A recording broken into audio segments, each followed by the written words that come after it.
-50 degree की ठंड और बर्फ के नीचे दबा एक खतरनाक राज। अंटार्कटिका में हुआ है एक ऐसा मर्डर जिसने सबकी रूह कंपा दी। व्हाइट आउट, जहां सच्चाई तक पहुंचना जान पर खेल जाने जैसा है। साल 1957 अंटार्कटिका के ऊपर हमें रशियन कार्गो प्लेन को दिखाया जाता है, जिस प्लेन के अंदर एक लॉक्ड बॉक्स है और जिसकी रक्षा 3 रशियंस कर रहे हैं, जिनमें 2 पायलट्स भी होते हैं। और तभी उन दोनों में से एक पायलट पीछे आता है जो इन तीनों पर गोलियां चला देता है। फिर अपनी रक्षा करने के लिए वह भी गोलियां चलाते हैं, जिसमें दोनों पायलट्स और उन तीनों की मौत हो जाती है और इस प्लेन में सबके सब मारे जाते हैं।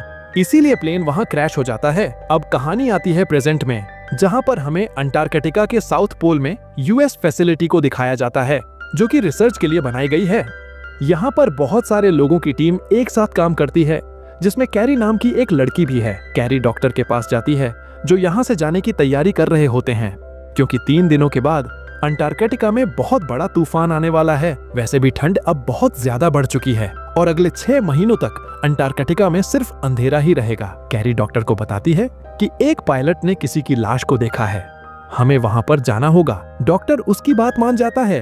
फिर दोनों उस जगह पर पहुंच जाते हैं जहां पर डेड बॉडी होती है। कैरी लाश को पहचान जाती है कि इस आदमी ने 1 साल पहले इसके साथ काम किया था, पर वो ये देखकर हैरान होती है कि यहाँ पर ये आदमी कैसे पहुंचा, क्योंकि उसके पास कोई भी सेफ्टी नहीं होती। फिर वो उसकी बॉडी को फैसिलिटी में ले आते हैं, जहां पर इन्हें पता चलता है कि इसके ऊपर कुल्हाड़ी से हमला किया गया था और साथ ही जो इसके पैर पर स्टिचेस होते हैं वो हाल ही में किसी नौसीखिए ने लगाए हैं। कैरी किसी भी कीमत पर यह पता लगाना चाहती है कि इसे आखिर किसने मारा, पर अगले 2-3 दिनों में ही यहाँ पर तूफान आने वाला है और अब आखिरी प्लेन यहाँ से निकल जाएगा। कैरी अगर उस प्लेन में नहीं गई तो वो अकेले ही यहाँ 6 महीनों के लिए फंस जाएगी। इसीलिए कैरी और वो डॉक्टर यह तय करते हैं कि इस बॉडी को वह अपने साथ यूएस ले जाएंगे, जहां पर वो इस बॉडी को एफबीआई को सौंप देंगे ताकि एफबीआई खुद इस केस को इन्वेस्टिगेट करे। दरअसल यह जो बॉडी है ये एक साइंटिस्ट की है, जो अपने 2 और कोलीग के साथ यहीं से कुछ दूरी पर कैंप लगाकर मेट्रॉइड को स्टडी करने के लिए रुका हुआ था। पर हैरानी की बात यह होती है कि साइंटिस्ट की जो बॉडी मिली है वह इसके कैंप से बहुत दूर मिली है। इसकी बॉडी पर कुल्हाड़ी के निशान भी हैं। कैरी अब किसी भी कीमत पर जानना चाहती है कि इस साइंटिस्ट के साथ क्या हुआ। इसीलिए स्टेशन के मैनेजर की मदद से वो रेडियो से साइंटिस्ट के साथी को कॉल करती है। वो कहता है कि अगर तुम्हें सच जानना है तो तुम्हें यहाँ पर आना होगा, और अब कैरी वहां पर जाने की तैयारी करने लगती है। डॉक्टर उसके पास आता है और उसे बताता है कि तूफान 10 घंटे पहले आने वाला है, तुम्हें यह स्टेशन छोड़कर कहीं नहीं जाना चाहिए। कैरी कहती है कि मेरा उस कैंप में पहुंचना बहुत जरूरी है जहां पर साइंटिस्ट के 2 साथी हैं, और फिर वो पायलट के साथ उस जगह पर पहुंच जाती है और अब तूफान भी शुरू हो जाता है। कैरी अब जल्दी से अंदर जाती है, जहां पर वो देखती है कि जिस साइंटिस्ट ने उसे यहाँ पर बुलाया था उसे किसी ने मार दिया। और तभी एक आदमी जिसके हाथ में कुल्हाड़ी होती है, जिसने अपने पूरे शरीर को कवर कर रखा होता है, वो कुल्हाड़ी से उसके ऊपर हमला कर देता है। कैरी उसका चेहरा नहीं देख पाती।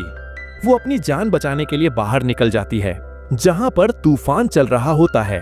कैरी किसी तरह से अपनी जान बचाकर सामने के दूसरे कैंप में चली जाती है। अब वो आदमी अंदर आने की बहुत कोशिश करता है, लेकिन कैरी किसी तरह से दरवाजे को बंद कर देती है। अब ठंड बहुत ज्यादा होने के कारण कैरी की 2 उंगलियां दरवाजे पर ही चिपक जाती हैं, और जब वो अपनी उंगलियां वहां से निकालती है तो कैरी बेहोश हो जाती है।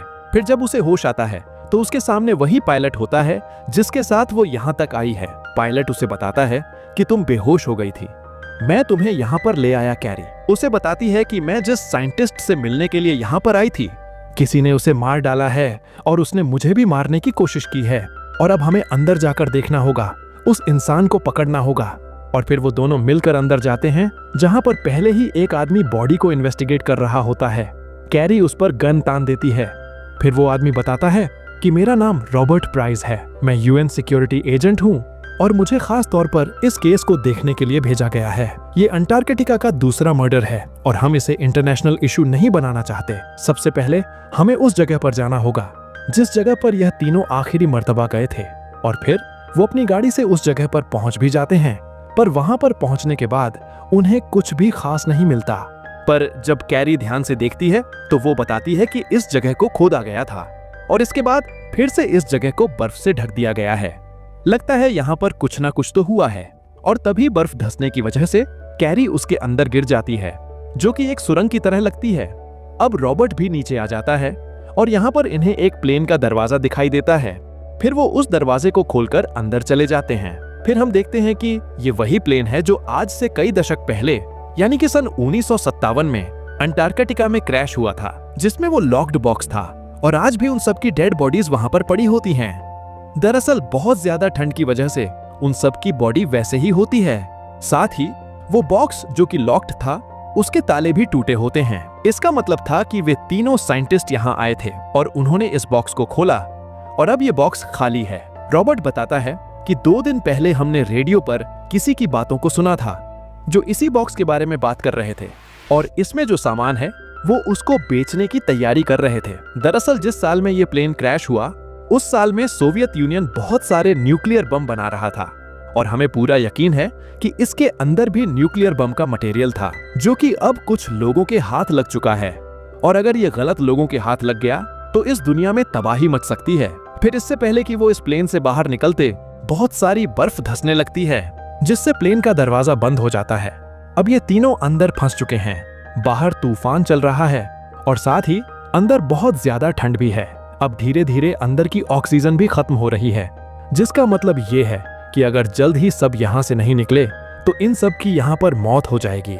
रॉबर्ट कहता है कि इस प्लेन में इमरजेंसी एग्जिट होगा, जिस पर ब्लास्ट करने के लिए एक्सप्लोसिव लगे होते हैं। हमें उन्हें एक्टिव करना होगा ताकि ब्लास्ट हो सके और हम यहाँ से निकल सकें। पर उनके साथ जो पायलट होता है वो कहता है कि ऐसा मत करो, क्योंकि अगर ब्लास्ट करने के बाद ऊपर का रास्ता नहीं खुला तो बहुत सारी बर्फ अंदर आ जाएगी और हम जमकर मारे जाएंगे।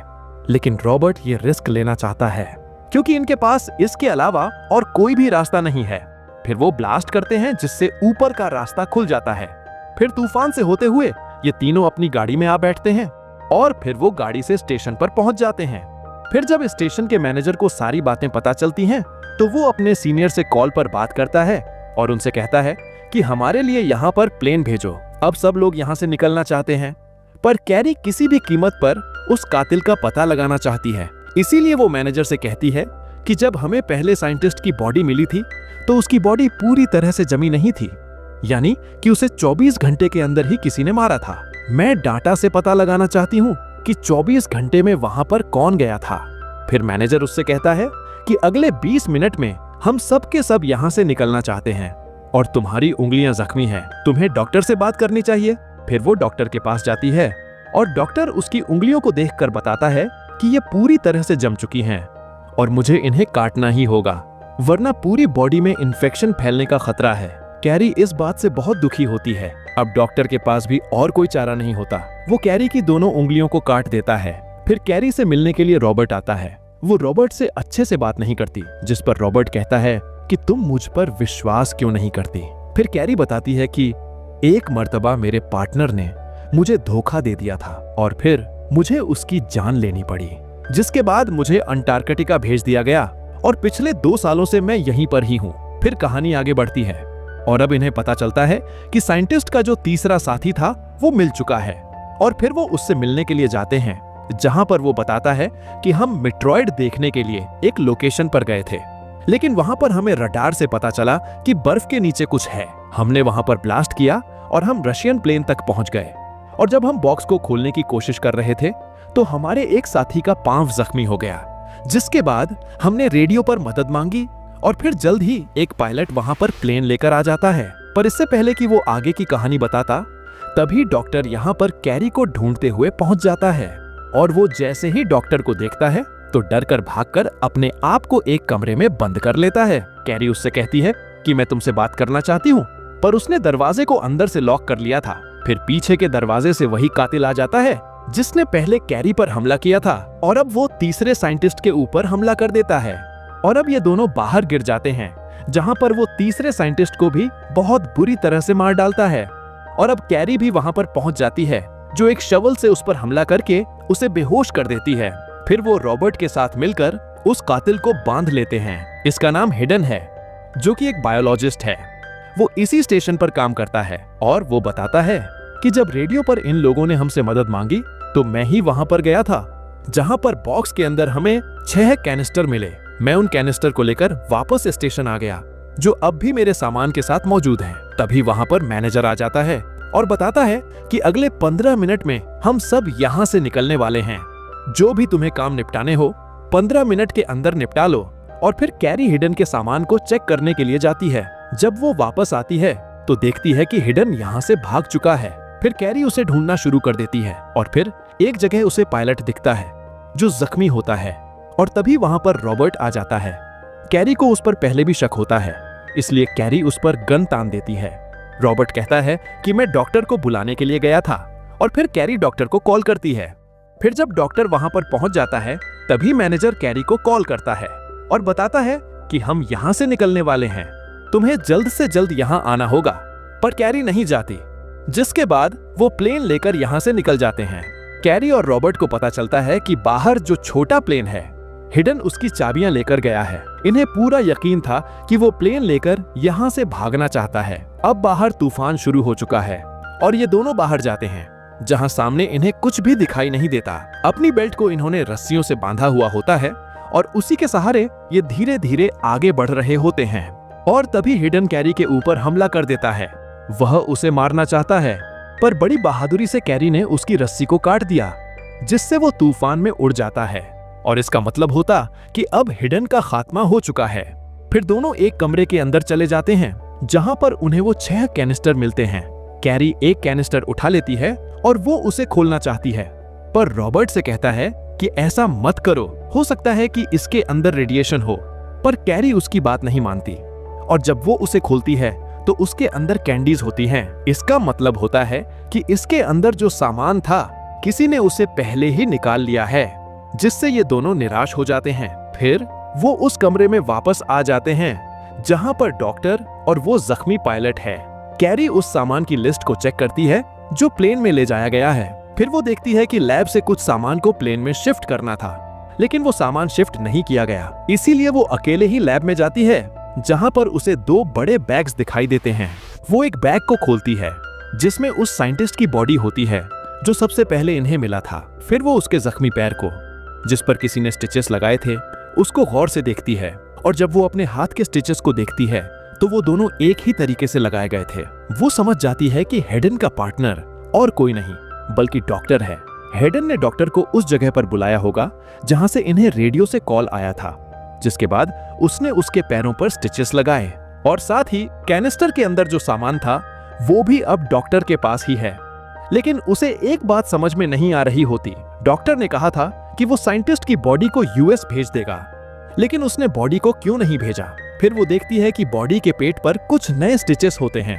फिर वो उन्हें खोलकर अंदर चेक करती है और देखती है कि इस बॉडी के पेट के अंदर एक पैकेट है। और जब वो उस पैकेट को खोलती है तो उसके अंदर बेशकीमती हीरे होते हैं। अब डॉक्टर भी यहाँ पर पहुंच जाता है और उसे समझ में आ चुका होता है कि उसका भांडा फूट चुका है। वो कैरी को बताता है कि उन कास्टर के अंदर ये रॉ हीरे थे, इन्हें तराश कर बेशकीमती बनाया जा सकता है। पिछले कई दशकों से ये बर्फ के नीचे दफन थे, किसी को भी इनकी परवाह नहीं थी। और जब ये हमें मिले तो मैंने तय किया कि मैं इन हीरों को बेचकर एक ऐश की जिंदगी जीऊंगा। मैंने अपने काम के चलते आज तक शादी नहीं की। फिर कैरी उसे कहती है कि तुमने गलत किया है और इन हीरों की ही वजह से कितने लोगों की जान चली गई।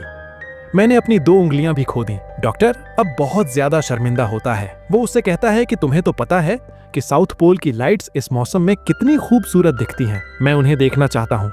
और ये कहने के बाद वो दरवाजा खोलकर बाहर तूफान में निकल जाता है, जिसका मतलब था कि खुद शर्मिंदगी की वजह से उस डॉक्टर ने अपनी जान ले ली। और अब यहाँ पर कैरी, रॉबर्ट और पायलट रह गए हैं, जो अगले 6 महीनों तक यहीं पर ही रहेंगे, क्योंकि अब 6 महीनों के बाद ही यहाँ पर इन्हें कोई रेस्क्यू करने के लिए आ सकता है। तो दोस्तों, व्हाइट आउट ने दिखाया कि वक्त में छुपा हर राज कभी न कभी सामने आता है। अगर आपको यह थ्रिलर पसंद आया हो तो वीडियो को लाइक करें, शेयर करें और ऐसे ही और मिस्ट्रीज के लिए चैनल को सब्सक्राइब करें।